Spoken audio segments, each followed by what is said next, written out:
dentre os diagnósticos, a gente nota que as pessoas têm falado mais sobre o diagnóstico de autismo na comunidade, depressão, transtornos de ansiedade, e dos transtornos da infância, muito também se fala sobre o TDAH, o transtorno de déficit de atenção e hiperatividade. É o mesmo diagnóstico, mas que tem dois componentes, desatenção e hiperatividade.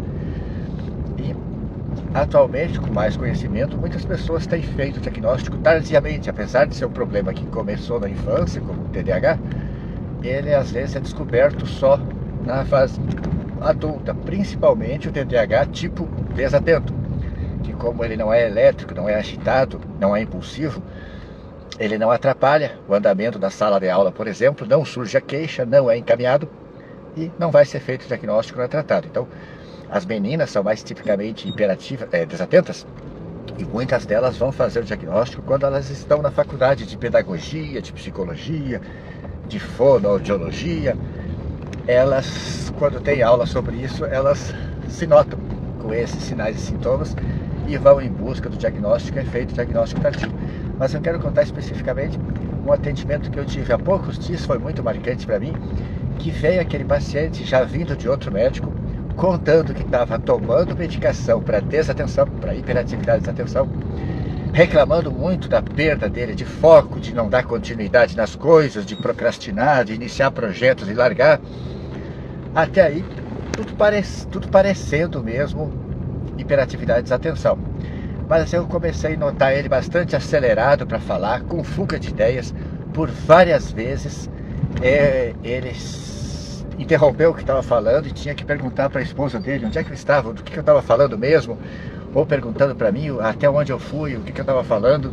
Fuga de ideias, bastante acelerado, projetos grandiosos, conseguiu algum sucesso profissional um tempo atrás e já saltou de nível de vida, já foi morar em lugar melhor, tipo assim, parece um pouco impulsivo, tem um passo um pouco maior que a perna. E aí fui perguntando para ele, para a esposa, como é que ele era, como é que não era, que sempre foi assim, e que foi encadeando, que tem épocas que ele está mais acelerado, mais produtivo, mais grandioso, muito irritável, muito grandioso, com tudo indo para frente. Outras épocas ele fica mais pessimista, nada vai dar certo, muitos projetos ele se empolga, começa e depois não dá continuidade. E aí eu fui e fiz o questionário todo para preencher os critérios para doença bipolar do humor do tipo 2, que é o tipo mais brando. E fechou, ele completa os critérios para um episódio hipomaníaco, que é a euforia mais leve, não é a euforia que chega a ter quadro psicótico. E conversei com ele sobre essa suspeita aqui. Ele partir da Ritalina, que é o metilfenidato, para o Venvance, geraria mais aceleramento dele, mais ansiedade, que eu gostaria de evitar de usar, e sim entrar com ele com um estabilizador de humor, que eu acredito que esses projetos que ele entra e desiste, não dá seguimento, e quando ele entra ele está na fase hipomaníaco. Quando veio uma fase depressiva ou normal, ele já não toca o projeto e para. Eles tiveram pouca aceitação, porque é um diagnóstico mais sombrio, mas eu descrevi o quadro, pedi para eles levarem por escrito, que seria muito bom que eles pegassem outra opinião, porque o primeiro colega embarcou na hipótese da desatenção que o paciente trouxe. Mas eu consegui perceber que ele está muito acelerado e falei com ele. Pode também que ele está um pouco acelerado porque ele está usando um antidepressivo de duas ações, né, um dual, a duloxetina. Isso pode estar influenciando e levando ele para mania. Existe isso do paciente estar usando antidepressivo com a depressão ou para ansiedade e fazer a chamada virada maníaca, virada eufórica. Sair da depressão para a euforia por influência da medicação. Mas isso acontece pouco.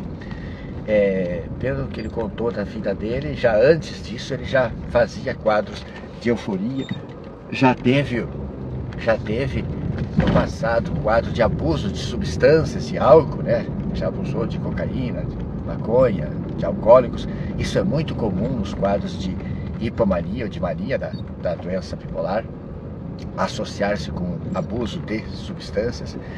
Mas o recado que fica é esse: como a gente às vezes pode se confundir, porque a gente não conhece psicopatologia enquanto leigo, enquanto paciente, e tem os diagnósticos que são mais falados. Atualmente se fala muito sobre autismo, TDAH depressão e ansiedade é muito frequente, mas existem muitos outros diagnósticos e muitos sintomas se cruzam, mas a gente precisa preencher os critérios da CID-10 ou do DSM-4 para chegar ao diagnóstico.